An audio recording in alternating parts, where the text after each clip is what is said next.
Let us for a moment glance at the history of his family. Nearly 300 years ago, the Dutch established a settlement on Manhattan Island, at the mouth of the newly christened Hudson River. They built a fort to protect their traders and gave it the name of New Amsterdam. About 50 years later, this settlement, which had grown into a town, came into the hands of the British, and its name was changed to New York. It is today the largest city in America, and one of the largest in the world.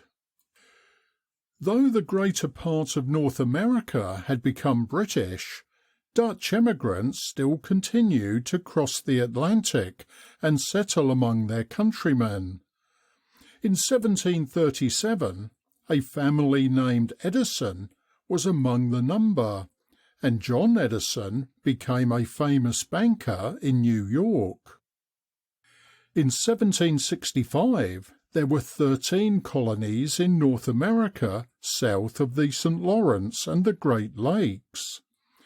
The colonies were of a mixed nationality, British, French, Dutch and Swedes, but all were under British rule and proud of their connection with the greatest country in the world.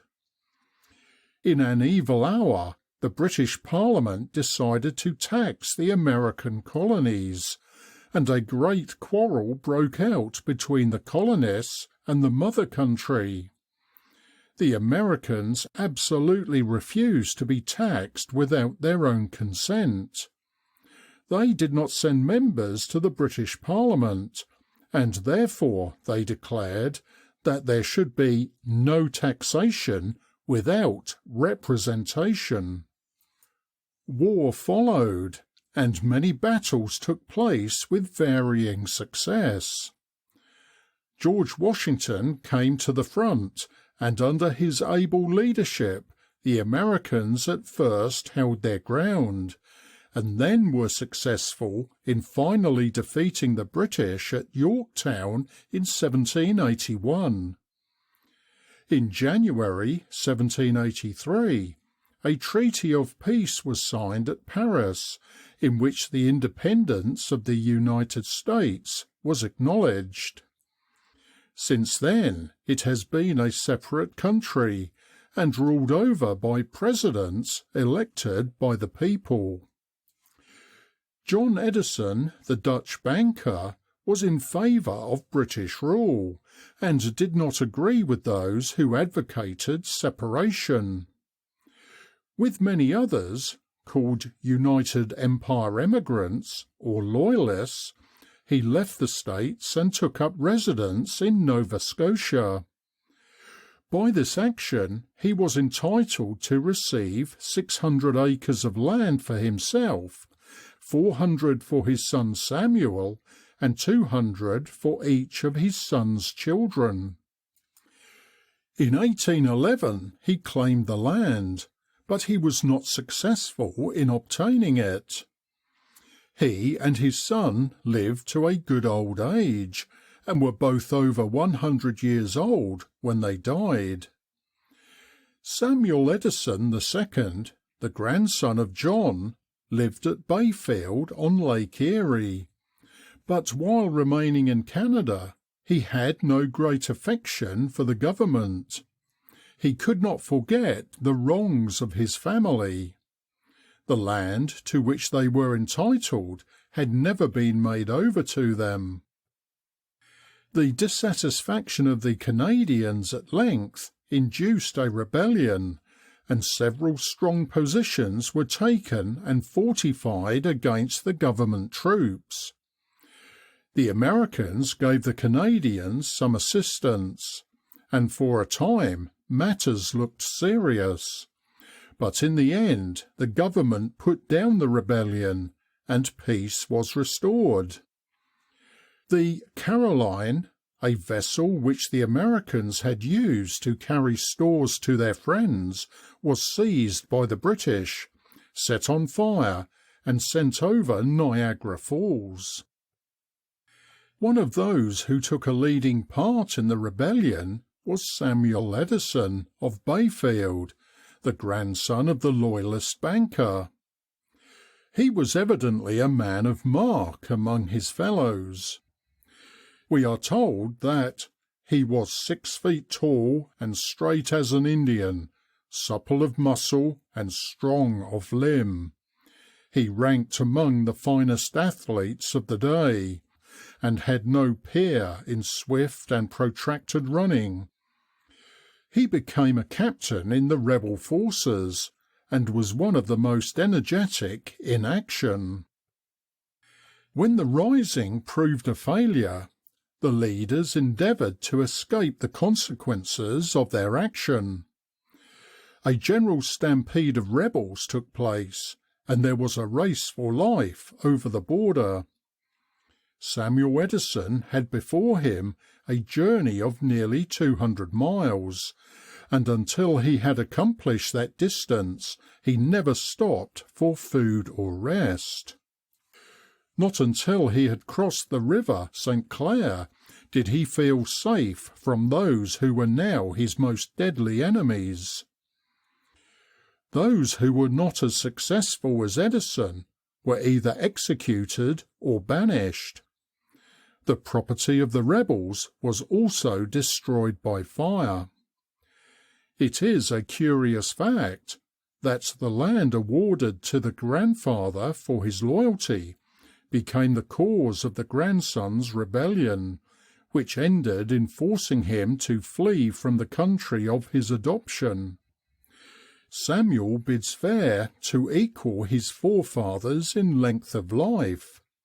He is still alive, and at the present time of 1895, at the age of 90, he is vigorous in body and mind. Samuel, while in Canada, married Nancy Elliott, who belonged to a Scottish family that had lived some time in the New World.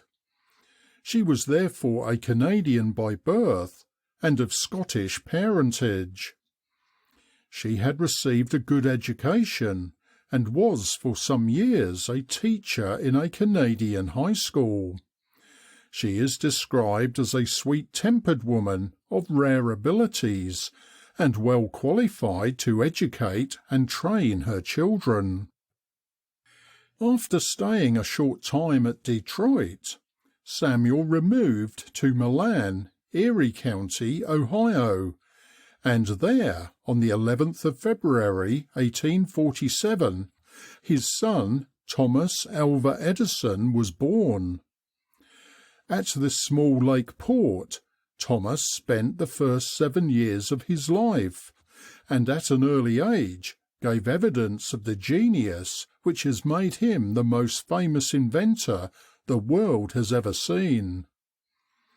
Before he was 6 years old, he showed much interest in the faithful manner in which a goose sat day after day on the eggs she was hatching. And when at length her patience was rewarded, and the family of goslings appeared, he was astonished to learn that the heat of the mother bird's body had produced this result. How long he pondered over this, his first lesson in organic chemistry, we are not told, but one day he was missing, and an anxious search in every likely place proved vain. At length his father happened to go into the barn, and there he found his enterprising son sitting on a batch of eggs which he had collected. He was actually trying to hatch them. When Thomas was 7 years old, a new railway so affected the trade of Milan that his father decided to remove to Port Huron in Michigan. Here the Edisons lived in a large white farmhouse, which overlooks the river that forms part of the boundary between Canada and the United States. In his new home, the intelligent lad received instruction from his mother, who was his only teacher, except for one short period of 2 months at school. The boy's thirst for knowledge soon showed itself in the books he not only read but endeavoured to master. Before he was 10, he had gone carefully through Hume's History of England, D'Aubigné's History of the Reformation, the Penny Encyclopaedia, Ure's Dictionary of the Sciences, Sear's History of the World, and Newton's Principia. He also set himself the task of reading all the books in the Detroit Free Library, and he succeeded in getting through 15 feet of books without passing over a single word in any one of the volumes. It is said that, young as he was, he could refer to the very page in any book he had read which contained a passage or an incident in which he was interested. These ponderous volumes scarcely seemed to be just the stuff to sharpen a boy's wits, and yet it was at this time that he was acting as train boy and reaping the benefits of his own ingenious contrivances to create a boom in newspapers. End of chapter 2.